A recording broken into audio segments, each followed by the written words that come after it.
Hello and welcome back, or welcome to Jane's Fleet Command. I realized I forgot to do a reading of the manual for this game. Now, I think most of this we've kind of figured out in game, so yeah. So I'll just kind of briefly scroll through it. Oh, so here's some interesting things about the campaign. So you have to have a score of 50% or higher in Bay of Bengal to proceed to the next mission. I think we had high 90s, so we're fine there. Malacca is going to be 55%, Taiwan Strait 60%, Kuril Island 65% to be considered victory. Admiral's Law, yeah, this is just kind of explaining basically everything. But yeah, there's stuff here that basically serves as a supplement to the tutorial in the game. Colors, which really the only thing here, orange allied, everything else, because that's kind of rare. Here's a list of all the symbols in the game. And then this is their 3D graphic equivalents, if you choose to utilize those instead, which some people do because admittedly they are somewhat easier to read at a glance. It took me a while to learn NATO symbols. Like, Fleet Command isn't hard. Ship, submarine, aircraft, missile is about all there is to it. But if you get into like Command Modern Operations, or if you start getting into the land-based NATO symbology where there's a lot more, it can be difficult. Here's what all the crosshairs mean. Issuing command,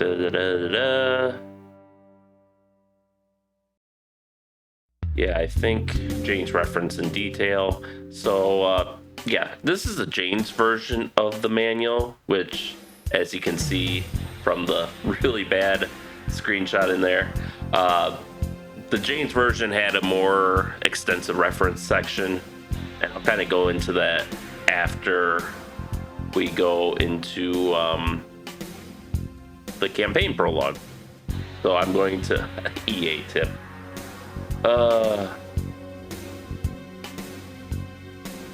Minimum flight speed times 1.5.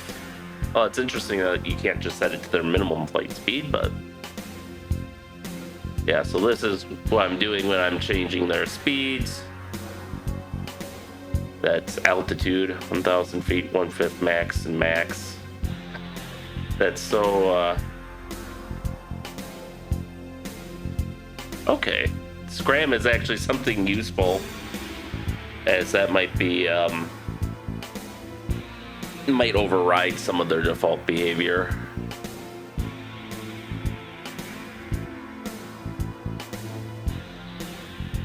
Jamming. Submarine depth.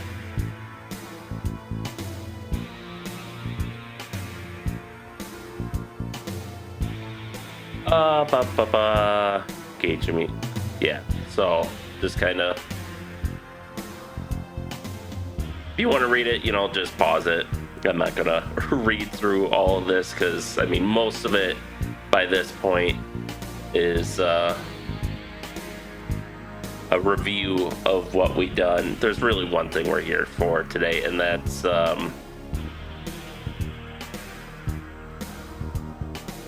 kind of the briefing. Oh, here's hints to complete on all the missions.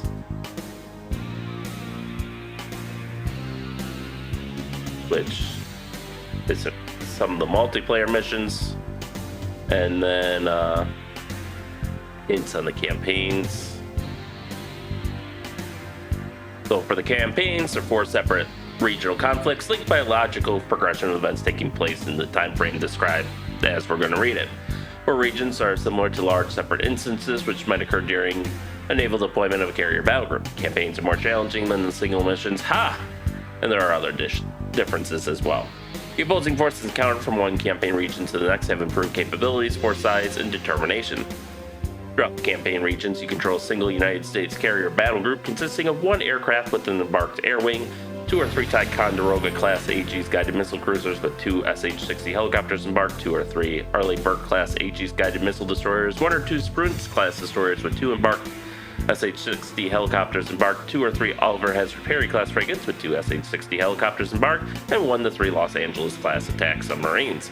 Specific mission goals are similar to those accomplished during single missions. However, now there are several mission goals to accomplish prior to completing each of the campaign regions. The next region does not become available until you have completed the previous region and achieved a high enough mission efficiency rating. So, I mean, the mission description we get in game, mission tasking we get in game, hints, I honestly don't need it for this. Because I've beaten the campaign before. Here's some strategies on like deployment, radar, sonar, countermeasures. Mission editor, which we'll go into later. Which you've probably already, if you watch some of my complaint videos where I bitch about the some of the scripting in the single missions, you've seen a little bit of this already. As I extracted the debriefing messages we should have gotten. Multiplayer, oh, and then it has an appendix with glossary of terms, as well as an appendix of aircraft. Like, oh hey, here's the Colossus. It's Argentina. It carries 11 Superintendents, 6 trackers, 4 Sea Kings, 2 Alouettes by default. So, you know, this could be a useful reference. I believe the U.S. carriers all have the same default Air Wing, Enterprise, Kitty Hawk, and the Nimitz. Yeah. Order of battle. So this is just listing basically all the platforms. And then credits and the limited warranty that I don't think you could ever really use because you couldn't return video games back in the day. Anyway, so what we're really here for, boop-a-doop-a-doo.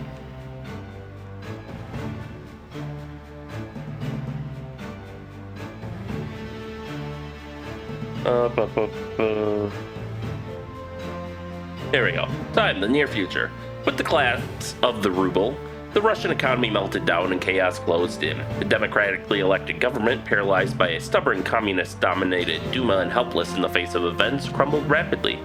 Anxious to avoid either civil war or a return to the doomed days of Soviet socialism, the military stepped in and assumed power. Order was returned to the streets and the people solemnly accepted the new regime. The economy, however, was still in shambles. The United States, believing the coup was a smokescreen for a return to Soviet expansionism, refused aid to aid the stumbling Russian economy and blocked all aid from international organizations. This bolstered the persuasive powers of military hardliners and Russia's governing junta.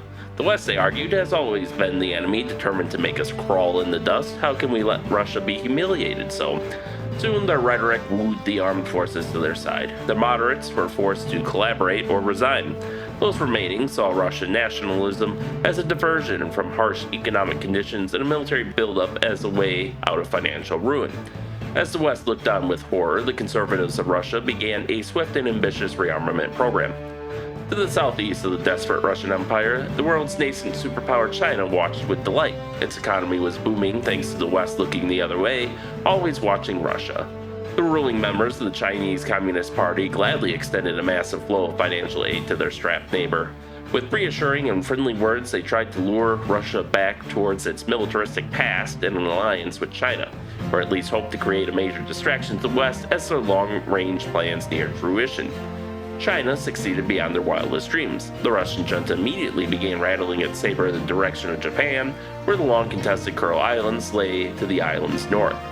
Reversing the previous government's policy of a gradual return to Japan, the junta instead began moving forces into Siberia. Its Pacific Fleet patrolled further and further from the Russian coast, circling the Kurils like a shark. Meanwhile, the Chinese regime claimed a series of border violations on the Burmese frontier. Troops moved to the border. The People's Liberation Army Navy sailed through the Straits of Malacca and toward the port city and capital Rangoon. Long regarded as international pariah, Burma would get no sympathy. China reasoned while the West was busy scrambling in alarm over the rise of Russia. As Burma slowly strangled, new overtures came from Beijing toward Taiwan and its exiled nationalist Chinese government, offering a brotherly reunion. The West watched these developments with shock and surprise. The two powers thought to have been reduced to minor threats, one destroyed through economic ruin and the other pacified by prosperity, had risen up and formed a new alliance. This time, however, the looming war didn't seem like it would be cold. The U.S. cautiously but determinedly began moving its massive fleet toward the Pacific, preparing for anything. As the superpowers began circling each other again, another Asian powder keg began to smolder. India, long fancying itself a rising superpower since gaining nuclear capability, decided now was the time to stretch its muscles and assert its strength.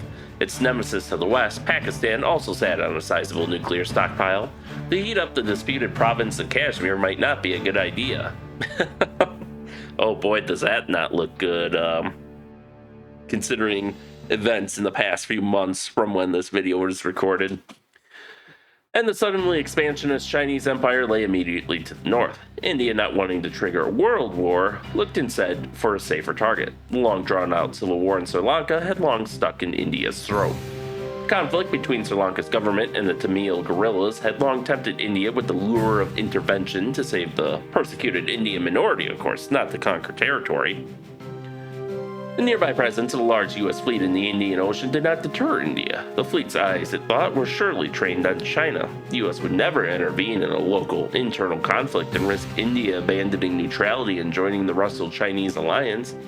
India began turning up the political heat on Sri Lanka, and the tiny island nation prepared for the worst. Determined not to let the world slide into global and potentially nuclear conflict, the West decided a massive show of force was needed. The US decided to sail its Indian Ocean fleet close to Sri Lanka and deflate any ambitions on India's part.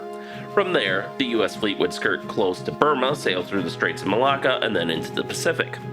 Once there, the US fleet would parade through the Taiwan Strait between the armed camps of China and Taiwan, hopefully deterring China's goal of a quote-unquote friendly reunion. Then the fleet would push on to the seas around Japan to station itself close to the Kuril Islands claimed by Japan and occupied by Russia. As the fleet began its mission, the boiling conflicts began to spill over. Reports reached the US of the Indian Navy massing and heading in the direction of Sri Lanka. Isolated Burma had its nightmare realized as China, refusing to tolerate blatant violations of its territorial integrity, quote-unquote, poured its massive People's Liberation Army over the border and quickly occupied the entire country. The Straits of Malacca were closed. Ominous reports coming out of Thailand recount Russian vessels joining the PLA Navy in the blockade. As the nations of the West protested and attempted diplomatic solutions, the U.S. Indian Fleet began its mission.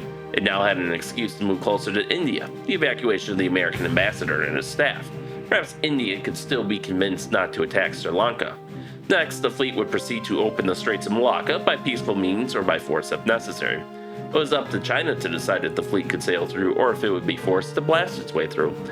Again, the world found itself on the brink of total war. From all over the globe, humanity watched as U.S. warships headed toward the Indian subcontinent. China and Russia howled at this blatant act of provocation and mobilized their forces. Not blinking, determined to make them stand down, the powerful U.S. battle fleet began its dangerous journey.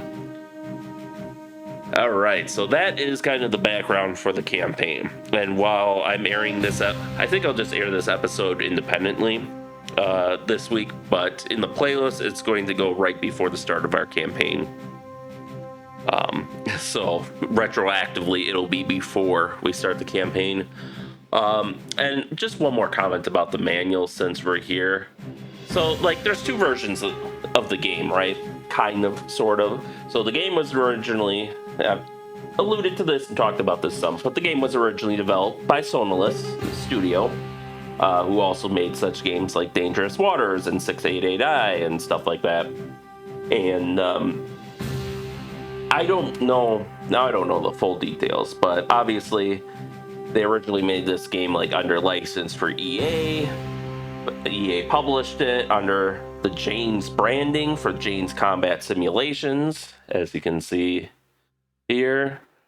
And eventually something happened, and that licensing agreement either expired or it turned sour or something. because to this day, none of the Jane's Combat Simulations games are for sale. And I actually asked EA, it's like, hey, can you like remaster these or like release them for sale or something? Or, I mean, who even owns the rights to this stuff anymore? And they kind of just blew me off. Oh, we can't talk about that. But okay. Because I asked that mainly for Fighters Anthology before I put it up on the Internet Archive. But, so, you know, if they weren't going to tell me who to ask for permission. But anyways, getting back to this. So eventually that all soured. Now, obviously, we can still buy 688i, Dangerous Waters, and Fleet Command. And somehow Sonalis managed to either retain or reacquire the rights to the game. I don't know if they had like an exclusive deal with EA or what the deal was with there. Maybe it's because they were an external studio that was kind of contracted out, whereas maybe the other games were made by internal studios. I don't know. But it seems like as part of this changeover, they did have to make some changes to the game and manual. So like all references to Jane's are stripped out. The reference materials couldn't use they couldn't use the same Jane's reference materials, which like I said, you'll see that's seriously telling me how to print the manual. No, it's telling me how to use Acrobat, which I'm not even using that. I'm using there's a proof of purchase, I guess. I'm using the oh good, I actually do want to read the credits, which I mean I guess we'll see them eventually in game. Colonel Father Strong to Save, formed by United States Naval Academy. Interesting. Okay, well now we know who made all the music, I guess. It's Don Vecca and then some old music, I guess. Full motion video sequences by Palmer Visitor. Oh, wow, okay, so they actually used, or oh, okay, no. I'm like, oh man, they used a real admiral. It's like, no, he's just being played by John Mahan. But now we know, okay, so the old guy is Julius Bennett, United States Navy Commander-in-Chief, Pacific Fleet. We have Captain Doug Matthews, USN Command Watch Officer, played by Patrick Kilpatrick. That's a fun name. Jane Coulter, USN Intelligence Officer. Okay, we can go over that for the credits. Sorry, I'm getting distracted. But, you know, like I made a reference to earlier, I can get back to it. I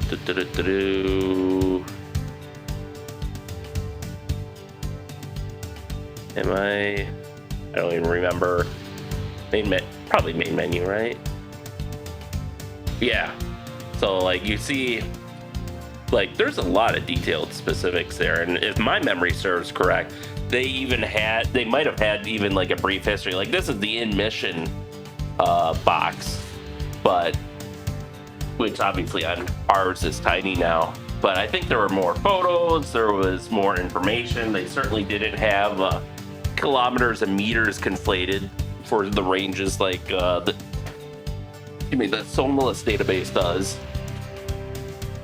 So, and I think that's kind of all it's like some of the other stuff too, because I know with the Sonalis version of the game that's available on like GOG and Fleet Command or Steam, the opening cutscene is different, which I showed both of them when I started this series, and they didn't include any other cutscenes, none of the random ones that play for the single missions, and none, I believe, also none of the campaign ones either.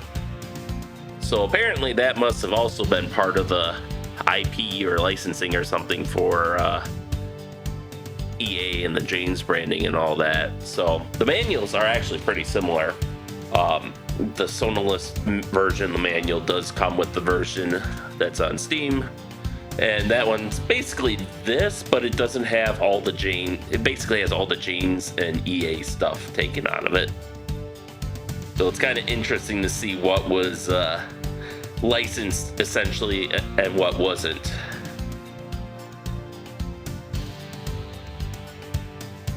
Okay. Okay, maybe it didn't have like platform history, but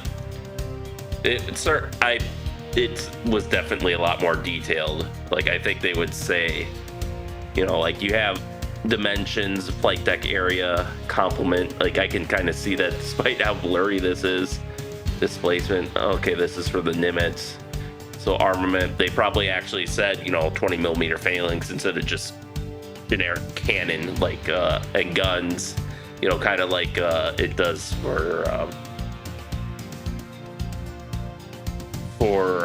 the ships in the game in this version. I kind of wish, I don't want to spend the time on it because I'm not going to, it's not that important, but especially since I can actually just go to Amazon and buy the actual Jane's reference materials this was all based on. But it would be interesting if I could figure out how to swap the, because I do have the original Jane's Fleet Command somewhere. And it'd be interesting if I could figure out how to swap the, like, just like how I added in the cutscenes, which I'll make a video for that and probably post something on the Internet Archive so they don't get lost. But as well as both versions of the manual. But it would be interesting to know how to basically import and replace the database from the Jane's version rather than the Sonalis version, because I would definitely prefer that more. But I think that will do us for today. So next time, depending on if you're watching this when it comes out, or if you're watching this in order, if you're watching this when it comes out, next time we will be doing the Straits of Malacca campaign mission. If you're watching this in order, next time we will be starting the campaign with the Indian Sri Lanka campaign mission. So with that, thank you all for watching, and stay tuned for next time, and stay safe out there, and we'll see you then.